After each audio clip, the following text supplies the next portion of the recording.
بخاری کتاب الصوم باب من لم یذو قول الزور ہے۔ حضرت ابو ہریرہ رضی اللہ تعالیٰ عنہ کی روایت ہے، بخاری شریف میں ہے کہ حضرت صلی اللہ علیہ وآلہ وسلم نے فرمایا، جو شخص جھوٹ بولنے اور جھوٹ پر عمل کرنے سے اجتناب نہیں کرتا، اللہ تعالیٰ کو اس کے بھوکا پیاسا رہنے کی کوئی ضرورت نہیں، یعنی اس کا روزہ رکھنا بیکار ہے۔ یہ وہ حدیث ہے جو غالباً ہر رمضان میں بیان کرتا ہوں، کیونکہ میرے نزدیک یہ مرکزی حیثیت رکھتی ہے، رمضان کو سنوارنے کے لحاظ سے بھی اور آپ کی زندگی اور آپ کا عقبہ سنوارنے کے لحاظ سے بھی۔ جھوٹ جو قول زور کہلاتا ہے، یہ انتہائی ذلیل چیز ہے جو دنیا میں بھی انسان کو ضرور نامرادی کا مزہ چکھاتی ہے اور آخرت میں بھی وہ ہر نیکی سے محروم رہ جاتا ہے۔ بس صداقت کو اپنائیں اور جھوٹ کو ہر پہلو سے رد کر دیں۔ اپنے روزمرہ کے معاملات میں، اپنے بچوں سے باتوں میں، اپنی بیوی سے باتوں میں، بیوی کا اپنے ماں باپ سے سلوک، خاوند کے ماں باپ سے سلوک، اور اندرونی باتوں میں پردے ڈالنے کی کوشش کرنا، یہ سارے وہ امور ہیں جو کسی نہ کسی رنگ میں جھوٹ کی ملامتی رکھتے ہیں۔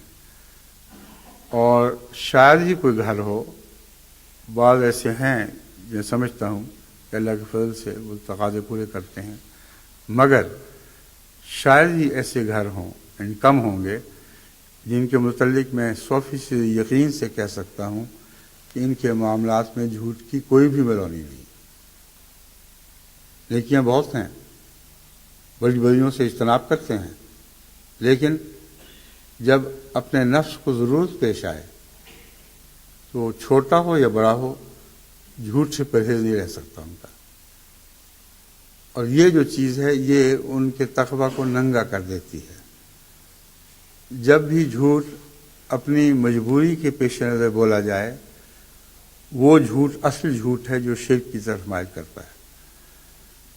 جو بے ضرورت جھوٹ ہیں روزمرہ کی، جیسا کہ قرآن شریف میں اللہ تعالیٰ فرماتا ہے، تمہاری قسموں کے لغو قسموں کی طرف اللہ توجہ نہیں دے گا۔ بعض دفعہ چھوٹے چھوٹے جھوٹ بے اختیار منہ سے نکل ہی جاتے ہیں، کچھ زیب داستاں کے لیے، کچھ کسی اور مقصد کے لیے، لیکن ان میں اپنے نفس کو یا اپنے ساتھیوں کو بچانا مقصود نہیں ہوتا۔ اس جھوٹ سے بھی اعراض لازم ہے جہاں تک ممکن ہو، لیکن عموماً سوسائٹی میں انسان لاشعوری طور پر ایسی جھوٹوں میں ملوث ہو ہی جاتا ہے۔ اس وقت تک یہ شرک نہیں ہے، اس وقت تک یہ گناہ کبیرہ ہونے کے باوجود گناہ صغیرہ کا رنگ رکھتے ہیں۔ یعنی جھوٹ تو کبیرہ گناہ ہے، لیکن بالارادہ نہیں بولا جا رہا، کسی کو دھوکہ دینے کی خاطر نہیں بولا جا رہا، اپنے جھوٹے مقاصد حاصل کرنے کی خاطر نہیں بولا جا رہا۔ اس پہلو سے ایسا جھوٹ عملاً صغیرہ رہتا ہے، اور جھوٹی قسموں والی بات کے تابع اللہ تعالیٰ اس سے درگزر فرما دیتا ہے۔ لیکن جب اس جھوٹ کو عام سوسائٹی میں شہرت حاصل ہو جائے، سوسائٹی میں عام طور پر اس قسم کے جھوٹ کا غلبہ ہو جائے، تو میرا تجربہ ہے کہ ایسی سوسائٹیاں لازماً پھر بڑے جھوٹ میں ملوث ہونے لگتی ہیں۔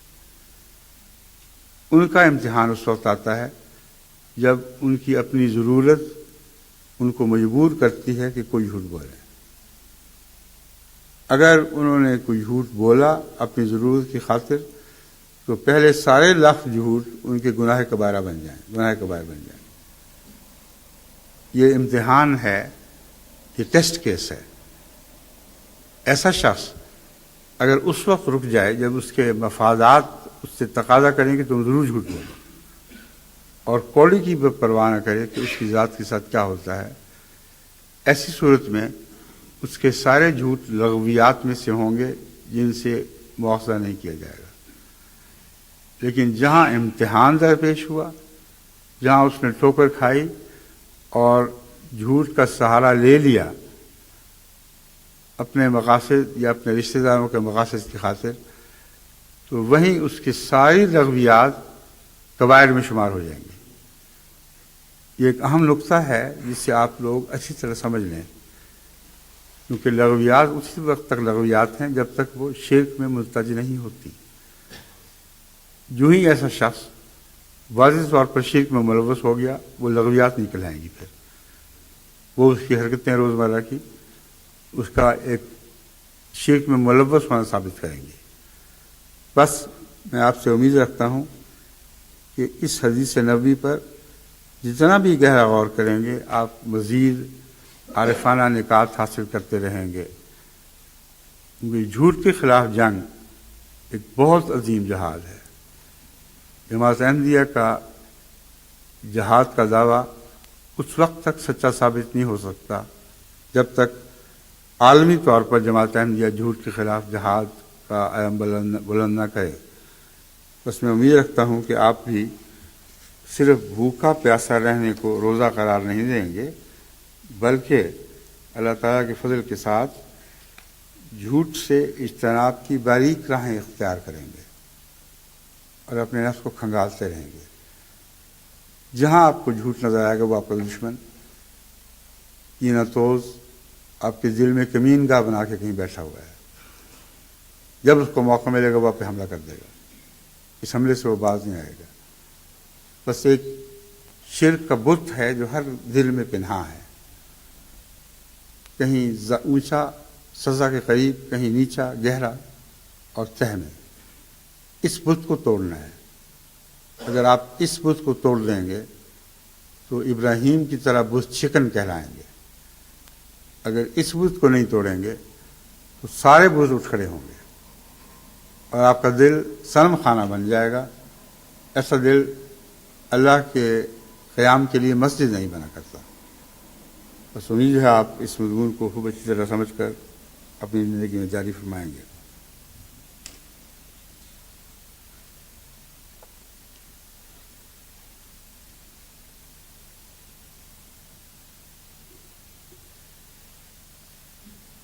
صحیح مسلم کی ایک حدیث ہے، حضرت جابر سے روایت ہے کہ ایک شخص نے حضرت صلی اللہ علیہ وسلم سے پوچھا کہ اگر میں فرض نمازیں ادا کروں اور رمضان کے روزے رکھوں اور حلال کو حلال اور حرام کو حرام گردانوں اور اس سے زائد کوئی عمل نہ کروں تو کیا میں جنت میں داخل ہو سکوں گا؟ حضرت صلی اللہ علیہ وسلم نے فرمایا ہاں۔ اس شخص نے کہا خدا کی قسم میں ان کاموں سے زائد کچھ نہیں کروں گا۔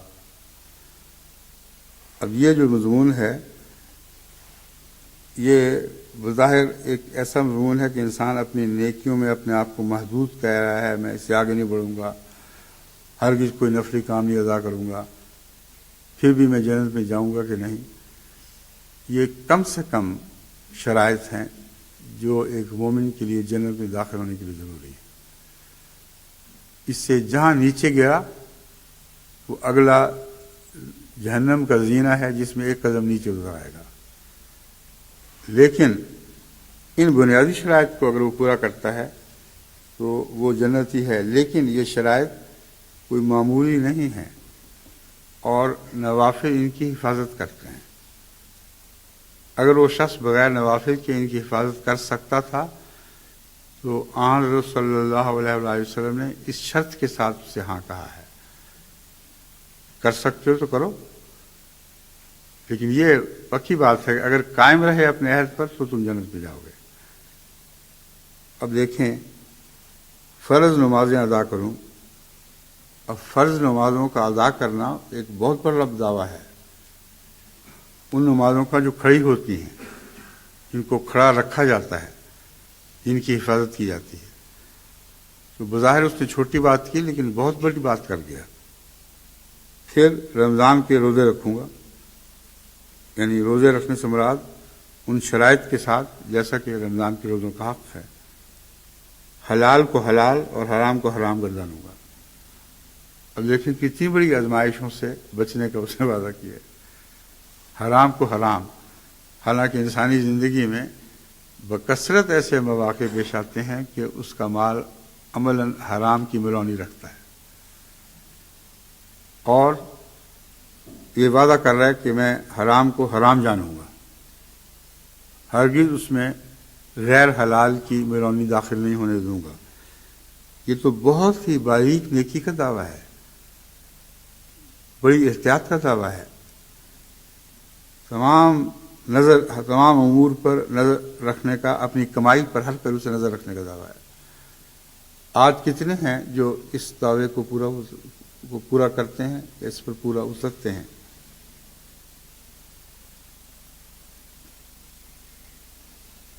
اس سے زائد کوئی عمل نہ کروں گا۔ کتنے ہیں جو اس سے زائد عمل کرتے ہیں؟ آپ میں سے جو روزہ دار ہیں مجھے نہ بتائیں، اپنے گھر جا کے سوچیں، کیا حرام کو حرام سمجھنے کے ہر پہلو پر ان کی رضا ہے؟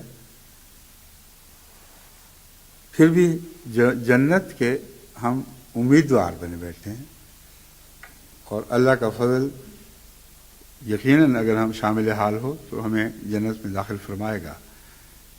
لیکن ان کمزوریوں کے باوجود جو حلال کو حلال نہ سمجھنے کی کمزوریاں ہیں اور حرام کو حرام نہ سمجھنے کی کمزوریاں ہیں، اس لیے یاد رکھیں کہ یہ حدیث بہت بڑا تقاضا کر رہی ہے،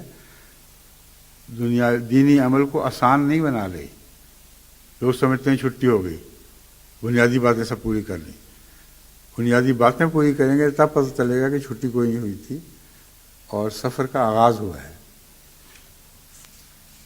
بس اللہ نے امید ہے کہ رسول اللہ صلی اللہ علیہ وسلم نے چونکہ فرمایا کہ ہاں، اس لیے امید ہے کہ اللہ تعالیٰ نے اس کو یہ توفیق عطا فرمائی ہوگی۔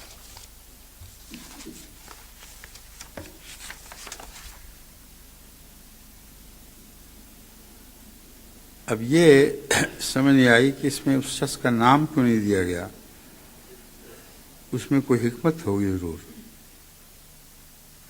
حضرت جابر سے روایت ہے، ایک شخص نے آپ صلی اللہ علیہ وسلم سے پوچھا، یہ پتہ کرنا چاہیے کہ کیا اس کا نام بھی کہیں مذکور ہے کہ نہیں، یا یہ بھی ایک طریق تھا۔ مجھے اس لیے دلچسپی ہے کہ بعض دفعہ حضرت جبرائیل انسانی شکل میں متمثل ہوا کرتے تھے اور دین کے تمام پہلو مسلمانوں کو سکھانے کے لیے رسول اللہ صلی اللہ علیہ وسلم سے سوال کیا کرتے تھے، اور ادنا پہلو بھی اور سب سے بالا پہلو بھی مختلف سوالوں سے ظاہر ہو جایا کرتا تھا۔ تو مجھے شک پڑ رہا ہے کہ یہ کہیں جبرائیل تو نہیں تھے جنہوں نے انسانی روپ دھار کر رسول اللہ صلی اللہ علیہ وسلم سے سوال کیا، کیونکہ اگر مکے کی سوسائٹی میں کوئی معروف شخص ایسا ہوتا تو عجب نہیں تھا کہ حضرت جابر اس کا نام لے دیتے۔ اس لیے اگر کسی حدیث میں نام ہے تو الگ بات ہے، مگر مجھے یہ خیال گزر رہا ہے کہ حضرت جبرائیل کا دین سکھانے کا طریق تھا۔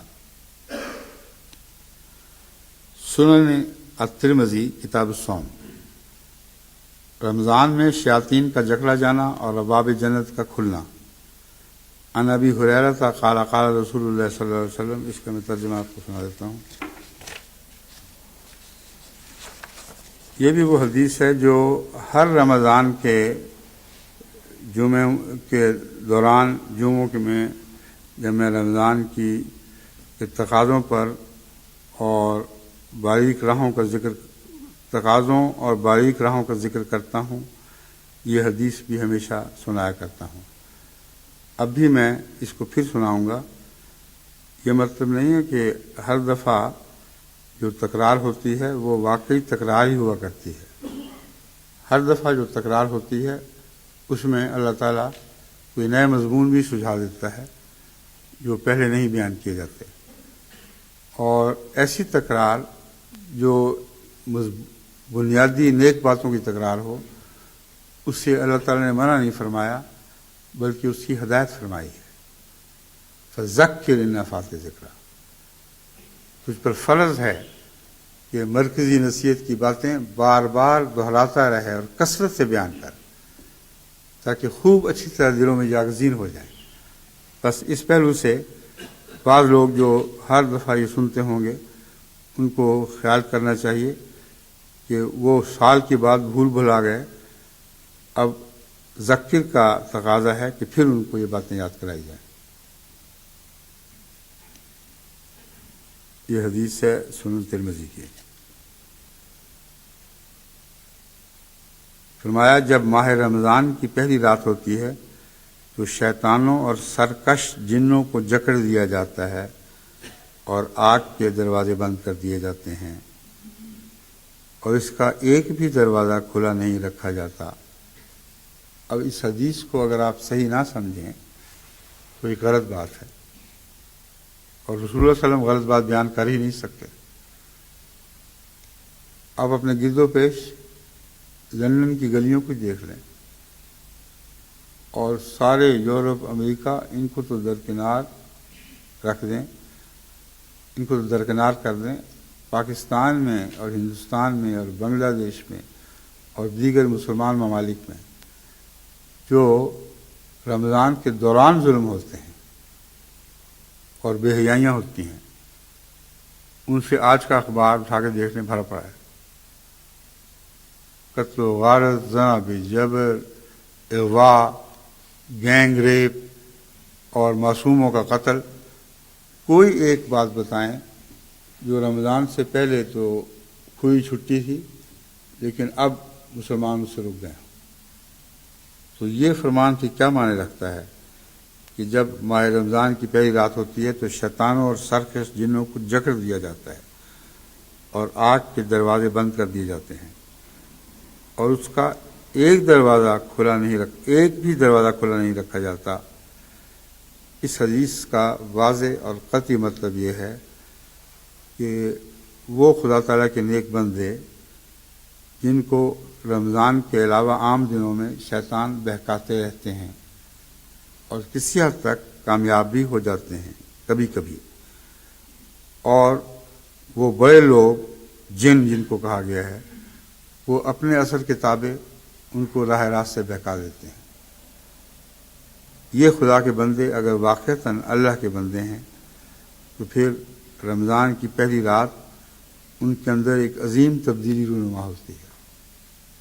ہر شیطان کے خلاف کمر بستہ ہو جاتے ہیں، ہر بیہودہ خیال کے خلاف اپنی تمام صلاحیتیں استعمال کرتے ہیں، اور کسی شیطان، سرکش، گمراہ کرنے والے یا دنیاوی لحاظ سے بڑے انسان کو یہ توفیق نہیں ہوتی کہ ان کی زندگی پر رمضان کے دوران اثر انداز ہوں۔ اس رمضان میں ایک اللہ کے بندے کی جو حالت ہے، کس طرح وہ خدا کی طرف اپنے آپ کو وڈرا کر دیتا ہے، یعنی اللہ کی طرف اپنے آپ کو پیچھے دھکیلتے دھکیلتے اس کی گود میں جا بیٹھتا ہے۔ یہ وہ بندے ہیں جن کے متعلق فرمایا کہ ایک دروازہ بھی جہنم کا ان پر نہیں کھلا رہتا، کلیتاً ہر دروازہ بند ہو جاتا ہے۔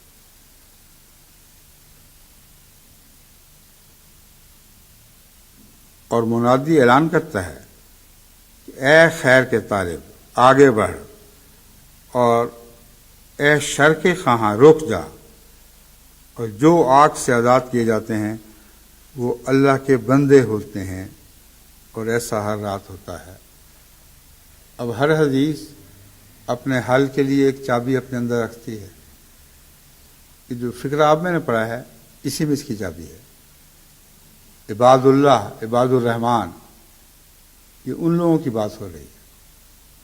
چنانچہ فرمایا جو آزاد کیے جاتے ہیں وہ اللہ کے بندے ہوتے ہیں، اور ایسا ہر رات ہوتا ہے۔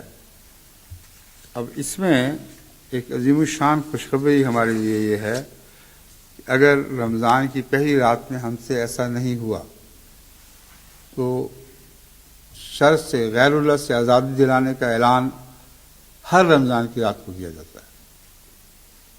ہر رمضان کی رات کو اللہ کے فرشتے اترتے ہیں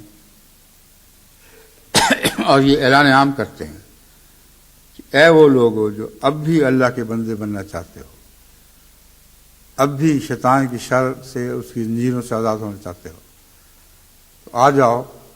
اگر آج بھی تم اللہ کے بندے بننے کا فیصلہ کرو گے تو آج کی رات تمہاری آزادی کی رات ہوگی۔ یہ حدیث ہے جو نہایت ہی اہمیت رکھتی ہے رمضان کے دوران اور رمضان کی راتوں میں غور کے لیے۔ بس ہر شخص کو ہر رات کو اپنا محاسبہ کرنا ہوگا کہ یہ رات اس کے لیے آزادی کا پیغام لائی ہے کہ نہیں، اور اس کی آزادی کا پیغام اس کے شیطانوں کے جکڑ جانے کا پیغام، جکڑے جانے کا پیغام ہی ہے۔ یعنی مومن کی آزادی اور شیطانوں کا جکڑا جانا یہ بیک وقت ایک ہی معنی رکھتے ہیں اور بیک وقت اطلاق پاتے ہیں۔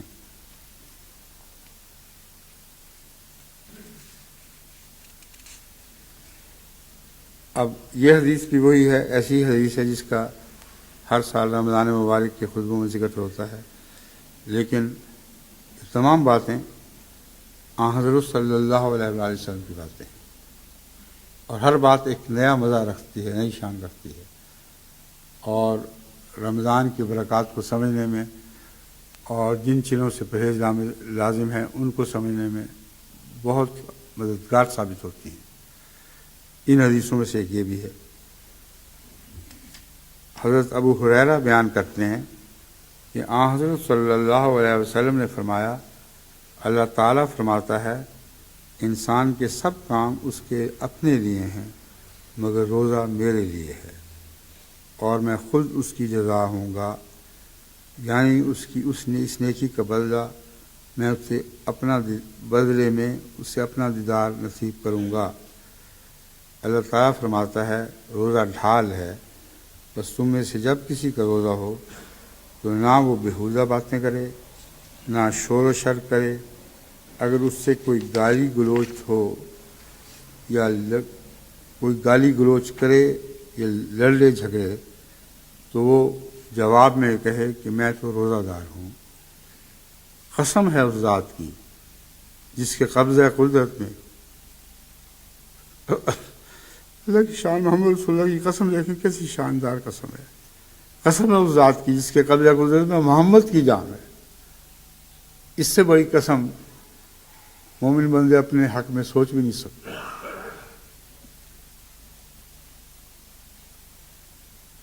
قسم ہے اس ذات کی جس کے قبضہ قدرت میں محمد کی جان ہے۔ روزے دار کے منہ کی بو بھی اللہ تعالیٰ کے نزدیک کستوری سے زیادہ پاکیزہ ہے اور خوشگوار ہے، کیونکہ اس نے اپنا یہ حال خدا تعالیٰ کی خاطر کیا ہے۔ روزہ دار کے لیے دو خوشیاں مقدر ہیں۔ ایک خوشی اسے اس وقت ہوتی ہے جب وہ روزہ افطار کرتا ہے، اور دوسری اس وقت ہوگی جب روزے کی وجہ سے اللہ تعالیٰ کی ملاقات نصیب ہوگی۔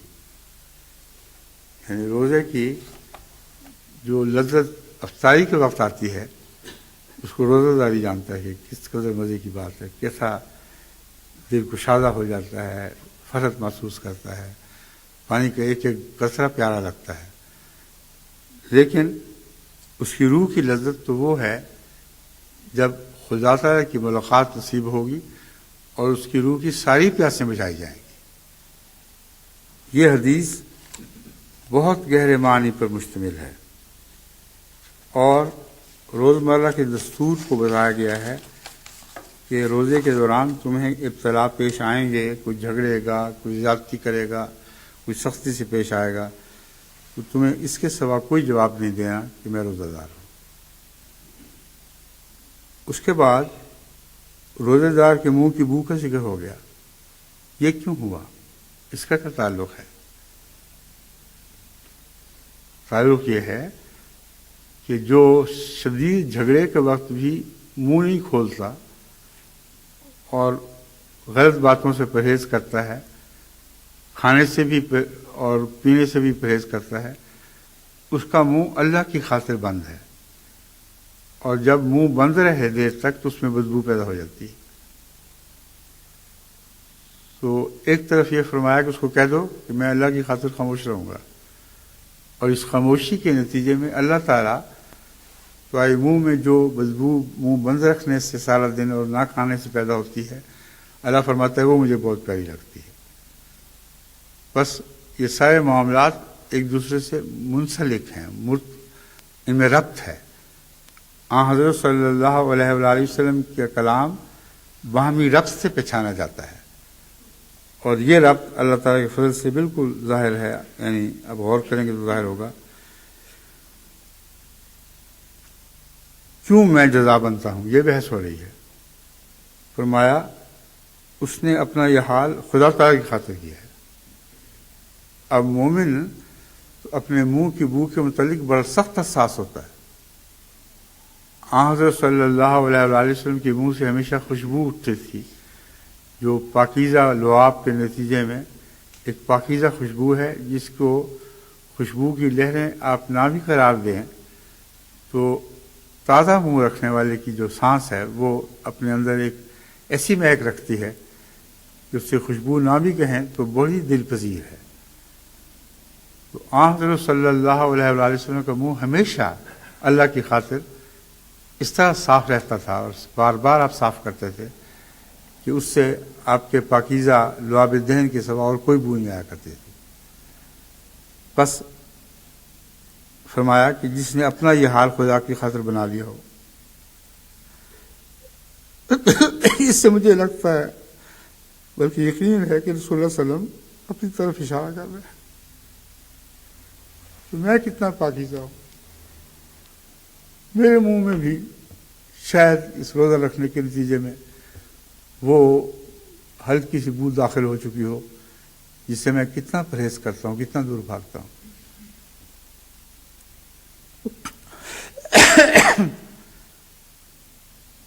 اس لیے میں بے قابو ہو رہا ہوں جذبات سے کہ یہ فکرہ اس نے خدا تعالیٰ کی خاطر اپنا یہ حال بنا رکھا ہے۔ یہ فکرہ حضرت محمد رسول اللہ صلی اللہ علیہ وسلم کی یاد کو دل میں تازہ کرتا ہے اور کھول کے اس روزہ دار کو سامنے لے آتا ہے جس کے مقدر میں وہ دو خوشیاں ہیں۔ لازماً ایسا روزہ دار جو خدا کے رزق پر روزہ کھولتا ہے اور پانی پیتا ہے تو اس کے دل کی کیفیت، اس کے جسم کی کیفیت ایسی ہوتی ہے کہ دنیا دار اس کا اندازہ بھی نہیں کر سکتا، اور پھر ہر روز اللہ سے وہ ملاقات کرتا ہے اور روزے کی جزا ساری اس کو عطا ہوتی ہے، ساری فرحتیں عطا کی جاتی ہیں، ساری پاکیزگیاں عطا کی جاتی ہیں۔ یہ وہ مضمون ہے جو اس حدیث نے ہمارے سامنے کھول کے رکھا ہے، اور میں سمجھتا ہوں کہ کم لوگوں کو خیال جاتا ہے کہ اول طور پر حضرت صلی اللہ علیہ وآلہ وسلم کا خود اپنے متعلق بیان ہے۔ اب صحیح بخاری کتاب الصوم باب الریان الصائمین سے حدیث لی گئی ہے۔ حضرت سہل رضی اللہ تعالیٰ عنہ سے مروی ہے کہ حضرت صلی اللہ علیہ وآلہ وسلم نے فرمایا، جنت میں ایک دروازہ ہے جس کو ریان کہتے ہیں، قیامت کے دن روزہ دار اس سے داخل ہوں گے اور ان کے سوا کوئی اس میں سے داخل نہیں ہوگا۔ پوچھا جائے گا کہ روزہ دار کہاں ہیں، تو وہ کھڑے ہو جائیں گے، ان کے سوا کوئی اس میں سے داخل نہیں ہوگا، اور جب وہ داخل ہو جائیں گے تو وہ بند کر دیا جائے گا اور پھر کوئی اس سے جنت میں داخل نہ ہوگا۔ لیکن دوسری احادیث سے ثابت ہے کہ جنت کے 7 دروازے ہیں جو ساتوں سب خدا کے ان بندوں کے لیے کھلے ہیں جو ان دروازوں سے جنت میں داخل ہونے کا حق رکھتے ہیں۔ اور اس موضوع کی اور بھی احادیث ہیں جن سے پتہ چلتا ہے کہ جنت میں داخل ہونے کے بہت سے راستے ہیں جن کے ذریعے سے مومن ضرور ان رستوں سے داخل ہوگا۔ اس لیے ان احادیث کو ظاہر پر معمول نہ کریں، یہ نہ سمجھیں کہ ایک گیٹ سے داخل ہو کر پھر دوسری گیٹ سے نکل آتا ہے، پھر دوسرے گیٹ سے داخل ہوتا ہے، پھر نکل آتا ہے، پھر تیسرے گیٹ سے داخل ہوتا ہے۔ یہ ظاہر پرستوں کی لغویات ہیں۔ حضرت صلی اللہ علیہ وآلہ وسلم جس کا ذکر فرما رہے ہیں ان کو آپ اس طرح سمجھ لیں کہ سارے دروازے ایک گیٹ کی شکل میں رونما ہو جاتے ہیں۔ ہر نیکی کا دروازہ جس میں سے مومن کو داخل ہونا چاہیے، وہ جس دروازے سے داخل ہو اس کے اوپر گویا سب نیکیوں کے لیبل لگے ہوں گے، اور جو سچا روزے دار ہے خدا کے نزدیک اس کا گیٹ بھی وہیں سجایا جائے گا۔ اگر ظاہری طور پر گیٹ کا تصور ضرور باندھنا ہے تو اس طرح باندھیں، لیکن یہ ظاہری تصور نہیں ہے۔ روحانی طور پر انسان اپنی ہر نیکی کی جزا کو گویا دروازوں کی طرح متمثل ہو کے دیکھے گا، لیکن ظاہری گیٹ نہیں ہوں گے۔ اس کی روح محسوس کرے گی کہ میری ہر نیکی کی جزا مجھے دی جا رہی ہے، اور میں ایسی جنت میں داخل ہو رہا ہوں جہاں ایک نیکی بھی نظر انداز نہیں کی گئی۔ اس کے سوا اس حدیث کا کوئی دوسرا مطلب کرنا اس حدیث کے مضمون سے روگردانی ہے۔ اب بعض لوگوں کے لیے شاید روزے کا ایک فائدہ ایسا دکھائی دے کہ اس پہ وہ ضرور لپکیں، کیونکہ یہ انسانی فطرت ہے۔ انسان کوشش کرتا ہے کہ میرے مال میں برکت پڑے، اور اس برکت کی خاطر دیکھیں وہ کتنی بے برکتیاں حاصل کر لیتا ہے۔ یعنی برکت ڈھونڈنے نکلا گھر سے، اور سارا دن بے برکتیاں سمیٹ کر اپنی، ایک پنجابی میں جس کو پنڈ کہتے ہیں، گٹھری، مگر جیسا پنڈ کا لفظ ہے نا ویسا گٹھری میں نہیں ہے مزہ، وہ پنڈ اٹھائے ہوئے بے برکتیوں کے گھر میں داخل ہوتا ہے، نکلتا ہے برکت کے لیے۔ لیکن حضرت صلی اللہ علیہ وسلم فرماتے ہیں کہ روزے میں ایک یہ بھی فائدہ ہے کہ تمہارے اموال میں برکت دے گا۔ یہ کیسے ہوگا اللہ بہتر جانتا ہے، مگر رسول اللہ علیہ وسلم کے الفاظ میں آپ کے سامنے پڑھ کے سنا دیتا ہوں۔ سہل بن معاذ اپنے والد سے روایت کرتے ہیں کہ رسول اللہ صلی اللہ علیہ وسلم نے فرمایا، نماز، روزہ اور ذکر کرنا اللہ تعالیٰ کے راستے میں خرچ کیے گئے مال کو 700 گنا بڑھا دیتا ہے۔ اب یہ 700 گنا کا محاورہ یہ چلتا ہے، اور اس کی بنیاد قرآن کریم میں بھی ہے، اور ویسے بھی 700 گنا کا لفظ کثرت اموال کی طرف اشارہ کرتا ہے۔ یہاں جو طریقہ کار ہے وہ غور سے سننے والا ہے۔ کس کے مال میں روزہ برکت ڈالے گا؟ کس مال میں روزہ برکت ڈالے گا؟ فرمایا، نماز، روزہ اور ذکر اللہ تعالیٰ کے راستے میں خرچ کیے گئے مال کو بڑھاتا ہے۔ یعنی یہ نہیں کہ آپ نے دنیا میں کوئی تجارت کرنی ہے تو اس میں برکت پڑ رہی ہے، خدا کی راہ میں جو مال خرچ کریں گے اس مال میں برکت پڑے گی، اور اس طرح روزے دار کے اعمال بڑھیں گے۔ اور یہ ہمارا مشاہدہ ہے کہ یہ وعدہ اخروی وعدہ نہیں، یا محض اخروی وعدہ نہیں، اس دنیا میں بھی ایسا ہی ہوتا ہے کہ اللہ تعالیٰ کے فضل سے جو لوگ خدا کی راہ میں خرچ کرتے ہیں ان کے اموال میں مرنے کے بعد نہیں بلکہ اس دنیا میں بھی لازماً برکت پڑتی ہے۔ لیکن یہ تجارت اور تجارت ہے، یہ اس قرض حسنہ سے تعلق رکھنے والی تجارت ہے جس کا مضمون میں نے پہلے بیان کیا ہے۔ بس آپ خدا کی راہ میں خرچ کرنے سے ڈرے نہیں، اور رمضان کے مہینے میں رسول اللہ صلی اللہ علیہ وسلم خدا کی راہ میں خرچ کرنے میں بہت زیادہ تیز ہواؤں سے بھی بڑھ کر تیز ہو جایا کرتے تھے۔ یوں بیان کیا گیا ہے کہ گویا عام ہوائیں جو چلتی ہیں نرم رو، وہ جھکڑ میں تبدیل ہو جائیں، اور بڑی زور سے تیزی کے ساتھ ان میں ایک ایسا، اس کو کہتے ہیں دنیا کی زبان میں تو وہ خطرناک لفظ ہے، اس کو چھوڑ دینا چاہیے، مگر نیکیوں میں تیزی یوں محسوس ہو جیسے آپ آج کل ہواؤں میں دیکھ رہے ہیں۔ عام ہوا چل رہی ہے، بڑی اچھی تیز چل رہی ہے، بعض بار اتنے زور سے چلتی ہے کہ آپ کو دھکا پڑتا ہے پیچھے سے۔ تو یہ وہ دھکے والی ہوائیں ہیں جو خدا کی راہ میں خرچ کرنے کا اسلوب سکھاتی ہیں۔ یعنی رمضان میں اس طرح خرچ کرو جیسے تمہارے اندر وہ جھکڑ چل پڑے اور تم خدا کی خاطر خرچ کرتے ہوئے گویا دھکے کھاتے کھاتے آگے بڑھ رہے ہو. یہ وہ مضمون ہے جس کے متعلق فرماتے ہیں رسول اللہ صلی اللہ علیہ وسلم فرماتے ہیں کہ ایسا کرو گے تو یاد رکھو تمہارے اموال میں بہت برکت پڑے گی.